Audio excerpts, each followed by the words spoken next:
বাহ, রান্নার কি সুন্দর ঘ্রাণ বেরোচ্ছে। যাই, ছেলেটা সে কখন থেকে না খেয়ে বসে আছে, ছেলেটাকে একটু খাবার দিয়ে আসি গে। বাড়িতে কেউ আছো? আমি খুব ক্ষুধার্ত। আরে সাধু বাবা, হ্যাঁ হ্যাঁ, খেতে কেন দেব না, আসুন, আপনি বারান্দায় বসুন, আমি আপনাকে এখনই খেতে দিচ্ছি।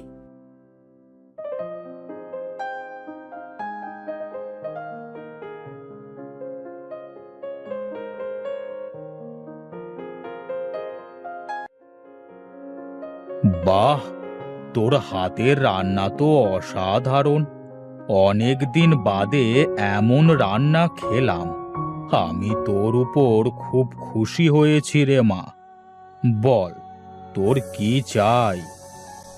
না সাধু বাবা, আমার কিছুই চাই না, শুধু দোয়া করবেন যাতে আমার ছেলেটাকে নিয়ে শান্তিতে দুবেলা দুমুঠো খেয়ে পড়ে বাঁচতে পারি। ঠিক আছে মা, তুই কোনো চিন্তা করিস না। যদি তোর কোনো বিপদ হয়, আমি সেদিন ঠিক আসব তোকে সাহায্য করতে। আমি এখন চলি।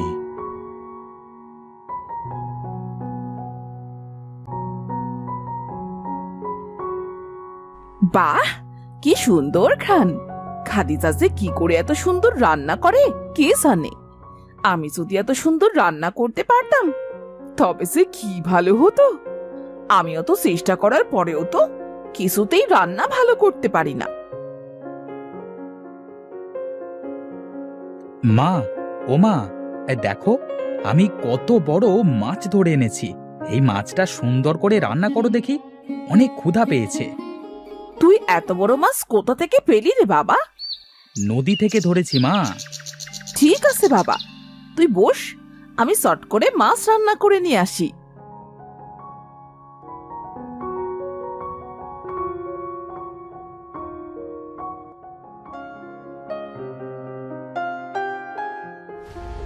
ধের, কি রান্না করেছো মা? এত কষ্ট করে নদী থেকে মাছ ধরে আনলাম, আর তুমি যেভাবে রান্না করেছো এতে তো মুখে তোলা যাচ্ছে না। ড্যাডি, আমার খিদেই মারা গেল। বাবা, কোথায় যাচ্ছিস রে? দুমুঠো খেয়ে যা, না খেয়ে যাস নে রে বাবা। চত্ব সবের। না না, এই অমন রান্না আমি খেতে পারবো না। মা, তুমিই খাও, আমি চললাম। ওমর, ওমর, খেলতে যাবি না? আরে তানভীর বাবা যে, তা তুমি এখানে কি মনে করে বাবা? কিছু না কাকি, ওমরকে ডাকতে এসেছিলাম, খেলতে যাব। তুমি খেয়েছো? না গো কাকি, নদী থেকে একটা বিশাল বড় মাছ ধরে এনেছিলাম। ভাবলাম মা মাছটা স্বাদ করে রান্না করবে, আর আমি কবজি ডুবিয়ে খাবো। কিন্তু মা এমনভাবে রান্না করেছে সেটার মুখে উঠল না। সে কি বাবা, অনেক বেলা হয়েছে তো, এখনো খাওনি? সারাদিন না খেয়ে তুমি থাকবে কি করে? তুমি বরং ওমরের সাথে দুমুঠো খেয়ে নাও, তারপর না হয় খেলতে যাবে। হ্যাঁ তানভীর, খাবি আয়। বাহ কাকি, তোমার হাতের রান্না তো অনেক সুন্দর। হ্যাঁ হয়েছে বাবা, এখন খেয়ে নেই তো দেখি।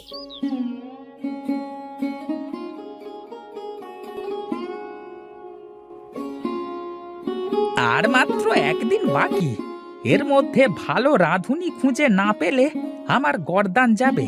সারা গ্রাম খুঁজলাম, কিন্তু মনের মতো রাঁধুনি পেলাম না। কি যে করি!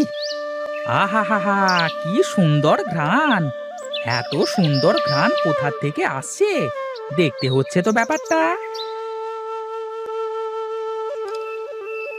বাড়ি থেকে আছেন? একটু বেরিয়ে আসেন। কি আপনি? কি চাই? আমি হলাম এই মোড়ল মশাইয়ের নায়েব।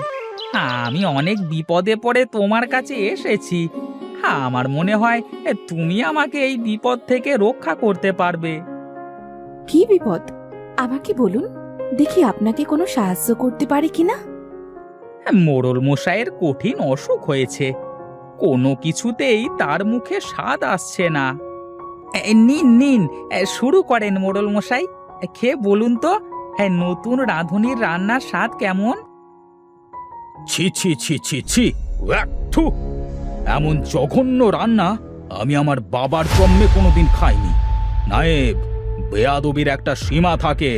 এই 3 দিন ধরে তুমি আমাকে এমন বেস্বাদ রান্না খাওয়ালে। 3 দিন সময় দিলাম আমি তোমাকে। এর মধ্যে যদি তুমি কোনো ভালো রাঁধুনি খুঁজে না আনতে পারো তবে তোমার গর্দান যাবে। দাও, এখন দূর হও আমার চোখের সামনে থেকে। আমি তোমার রান্নার ঘ্রাণ পেয়ে তোমার বাড়িতে এসেছি।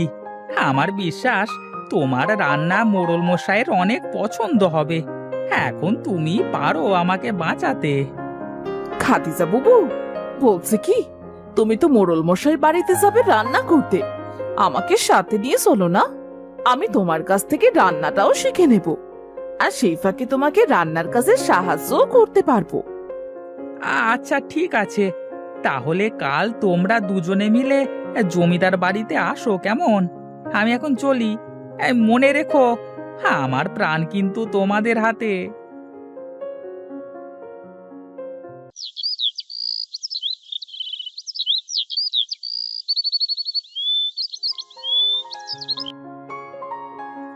তোমরা এসেছো?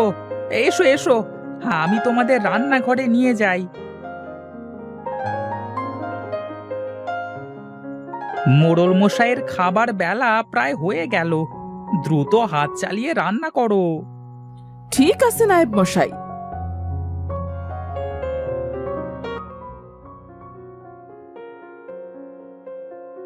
বাহ, কি অসাধারণ স্বাদ! এমন স্বাদের রান্না এই প্রথম খাচ্ছি। নায়েব, এত স্বাদের রান্না কে করেছে শুনি? আগে মোড়ল মশাই নতুন রাঁধুনি করেছে রান্না। যাও যাও, এই রাঁধুনিকে পুরস্কৃত করো, আর আজ থেকে এই রাঁধুনিকে মোটা টাকা বেতন দিয়ে আমার বাড়িতে রেখে দাও। ঠিক আছে মোড়ল মশাই। বুবু, আজ আমি রান্না করি? তোমাকে দেখে দেখে আমি তো রান্না শিখেই গেছি। আমাকে একদিন রান্না করতে দাও। আচ্ছা বেশ বুবু, আজ তুমিই রান্না করো। এই তো পেয়েছি সুযোগ, আজ এমন বাজে রান্না করব আর সব দোষ চাপাবো খাদিজার ঘাড়ে। আমাকে দিয়ে এত খাটনি করায়, আমায় কিনা বেতন কম দেয়। আজ রান্নায় এমন নুন দেব যাতে খেয়ে মোড়লের গাল পুড়ে যায়। ওয়াক, থু! খাবারে এত নুন কে দিল? কে করেছে এই রান্না? আগে মোড়ল মশাই, রান্না তো আজ খাদিজাই করেছে। নায়েব, নায়েব! জি জি জি, বলুন মোড়ল মশাই। খাদিজাকে এক্ষুনি এই বাড়ি থেকে বের করে দে।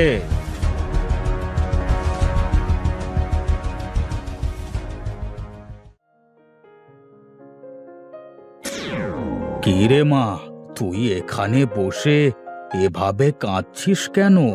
কি হয়েছে তোর? এই নে মা, তুই এই মশলাটা রাখ। তোর রান্না করা হয়ে গেলে রান্নায় মশলাটা 1 চামচ করে ব্যবহার করবি। দেখবি তোর রান্না কখনোই খারাপ হবে না। আপনাকে অনেক অনেক ধন্যবাদ সাধু বাবা।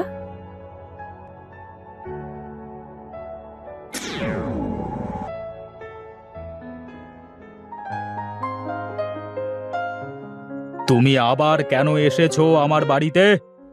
যদি কিছু মনে না করেন তাহলে আমার রান্নাটা একটু খেয়ে দেখুন। হ্যাঁ, তাই তো। সেই কখন ধরে রান্নার গন্ধ পাচ্ছিলাম।